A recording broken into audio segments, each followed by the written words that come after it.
Please subscribe for the tech channel, like it and share it.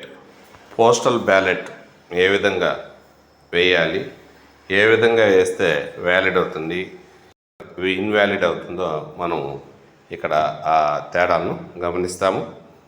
Postal ballot ఖచ్చితంగా అందరూ కూడా ఉద్యోగస్తులు ఉపయోగించుకోవాలి. మనకి నమ్ముకున్న కావాల్సినటువంటి వ్యక్తిని నాయకుడిగా, ప్రజానాయకుడిగా ఎన్నుకోవాలంటే ఇది మంచి అవకాశం. కాబట్టి ప్రజాస్వామ్యాన్ని రక్షించాలంటే ఈ పోస్టల్ బ్యాలెట్ అనేటువంటిది ఎంత అవసరం. పోస్టల్ బ్యాలెట్ ఏ విధంగా వేయాలో అనేటువంటిది చూద్దాం. ఇక్కడ మోడల్ పోస్టల్ బ్యాలెట్ అనేటువంటిది కనిపిస్తుంది. ఇక్కడ వ్యక్తులు, పక్కన చిహ్నాలు, వాళ్ళకి సంబంధించినటువంటి పేర్లు ఇవన్నీ కూడా ఉన్నాయి. మరి ఇక్కడ మనం ఎవరికైతే ఓటు వేయాలనుకుంటున్నామో ఆ సింబల్కి ఎదురుగా టిక్ మార్కు ఉంచాలి, రైట్ మార్కు ఉంచాలి. ఆ రైట్ మార్కు ఖచ్చితంగా ఆ సింబల్కి ఎదురుగానే ఉండాలి. అప్పుడు మాత్రం అది వ్యాలిడ్ అవుతుంది. మరొక విధానం ద్వారా కూడా మన ఓటు వేసే విధానం చూపించవచ్చు. అది ఇక్కడ పోస్టల్ బ్యాలెట్ పేపర్లో మనకు నచ్చినటువంటి ఆ గుర్తు దగ్గర ఎదురుగా ఇంటూ కానీ లేదా రైట్ మార్క్ కానీ ఉంచినట్లయితే అది వ్యాలిడ్ అవుతుంది. ఈ విధంగా ఏదో ఒక సింబల్ మాత్రం ఉండాలి. అయితే ఓటు వేసే విధానంలో మనం కొన్నిసార్లు ఈ విధంగా 2 గుర్తుల దగ్గర టిక్ చేయడం జరుగుతుంది, 2 టిక్కులు ఉంచడం జరుగుతుంది. ఈ విధంగా చేసినట్లయితే ఆ పోస్టల్ బ్యాలెట్ ఇన్వాలిడ్ అవుతుంది. సో ఒక గుర్తును మాత్రమే లేదా ఒక గుర్తు దగ్గర మాత్రమే మనం టిక్ మార్కు లేదా ఇంటూ మార్కు ఉంచాలి. 2 లేదా అనేక గుర్తుల దగ్గర ఉంచినట్లయితే అది ఇన్వాలిడ్ అవుతుంది. పోస్టల్ బ్యాలెట్ వేసే విధానంలోనే ఈ విధంగా కూడా కొంతమంది వేయడం జరుగుతుంది. అనేక గుర్తుల దగ్గర ఈ విధంగా వీడియోలో కనిపించే విధంగా ఉంచినట్లయితే అది ఇన్వాలిడ్ అవుతుంది. పోస్టల్ బ్యాలెట్ వేసేటప్పుడు మనం పెట్టే ఆ గుర్తు రైట్ కానీ ఇంటూ మార్క్ కానీ 2 గుర్తుల మధ్య ఈ వీడియోలో కనిపిస్తున్నట్టు ఆ విధంగా చేసినట్లయితే అది కూడా ఇన్వాలిడ్ కిందకి వస్తుంది. గుర్తుకు ఎదురుగా మన సంతకం లేదా పేరు కానీ పెట్టినా కూడా అది కూడా ఇన్వాలిడ్ కిందకి వస్తుంది. కాబట్టి మనం ఓటు వేయాలంటే ఈ టిక్ మార్క్ కానీ లేదా ఇంటూ మార్క్ కానీ ఆ గుర్తుకు ఎదురుగా స్పష్టంగా వేయాలి. ఇప్పటివరకు పోస్టల్ బ్యాలెట్ ఏ విధంగా వేయాలో తెలుసుకున్నాం. ఇక మిగతా అంశాల గురించి చర్చిద్దాం.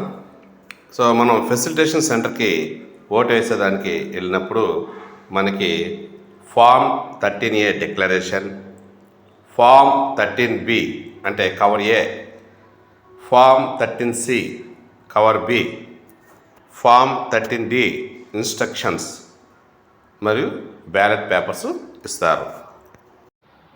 ఇక్కడ కనిపిస్తున్నటువంటి ఫామ్ 13A గురించి తెలుసుకుందాం.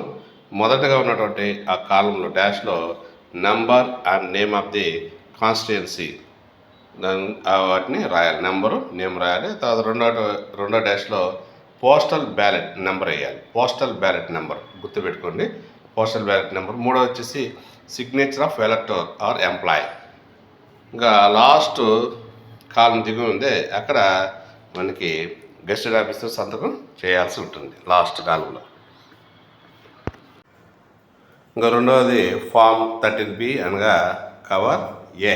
ఇక్కడ కనిపిస్తున్నటువంటి పింక్ కలర్లో మనకి ఫామ్ 13B ఉంది, దాన్ని కవర్ ఏ అంటాము. ఇది ది అంటే అడ్రస్ రాయాలి. అక్కడ కింద వచ్చేసి serial number of the ballot paper serial number వేయాలి. దానిపైన ఉన్నటువంటి ది అనే దగ్గర ఆర్ఓ యొక్క అడ్రస్ రాయాలి. అక్కడ ఆర్ఓ యొక్క అడ్రస్ రాయాలి. సో ఈ విధంగా ఫామ్ 13B లేదా కవర్ అని ఫిల్ చేయాలి. పైన ఇది బయట వైపున ఫిల్ చేయాల్సి ఉంటుంది. తర్వాత చూడండి, బ్యాలెట్ పేపర్లో టిక్ మార్క్ పెట్టిన తర్వాత ఆ బ్యాలెట్ పేపర్ని స్మాల్ కవర్ అంటే 13Bలో ఈ విధంగా ఉంచి దాన్ని సీల్ చేయాలి. ఇక మూడో కవర్ ఫామ్ 13C అనగా కవర్ B గురించి తెలుసుకుందాం. ఫామ్ 13C లేదా కవర్ B. మరి ఈ విధంగా కవర్ B లేదా ఫామ్ 13C ఉంటుంది.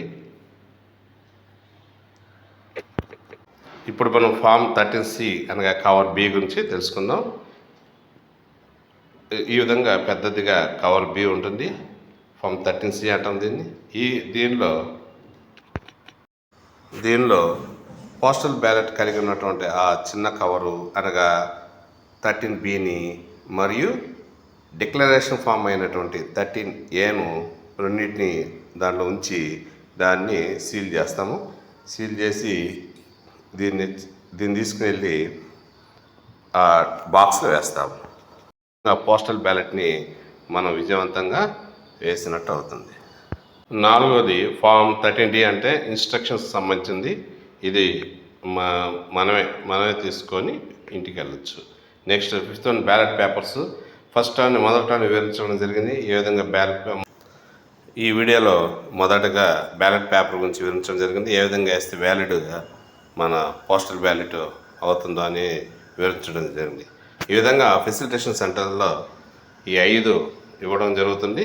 ఈ 5టిని ఉపయోగించి మనము పోస్టల్ బ్యాలెట్ని విజయవంతంగా మనము ఆ బాక్స్లో వేసి పూర్తి చేస్తారని ఆశిస్తూ ప్లీజ్ సబ్స్క్రైబ్ పాదు tech channel, like it and share it. Thank you.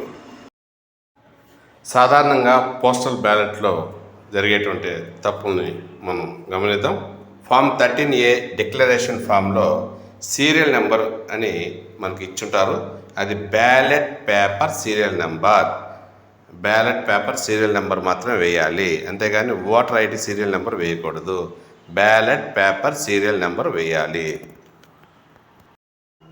అలాగే ఫామ్ 13B అనగా కవర్ ఏ చిన్న కవర్ పైన కూడా బ్యాలెట్ పేపర్ సీరియల్ నెంబర్ మాత్రమే వేయాలి. వాళ్ళే రాసిస్తారు, రాసి ఇవ్వకపోతే మనం రాసివ్వాలి. సో ఫామ్ 13B అనగా కవర్ ఏ చిన్న కవర్ పైన కూడా బ్యాలెట్ పేపర్ సీరియల్ నెంబర్ వేయాలి. గుర్తుపెట్టుకోండి.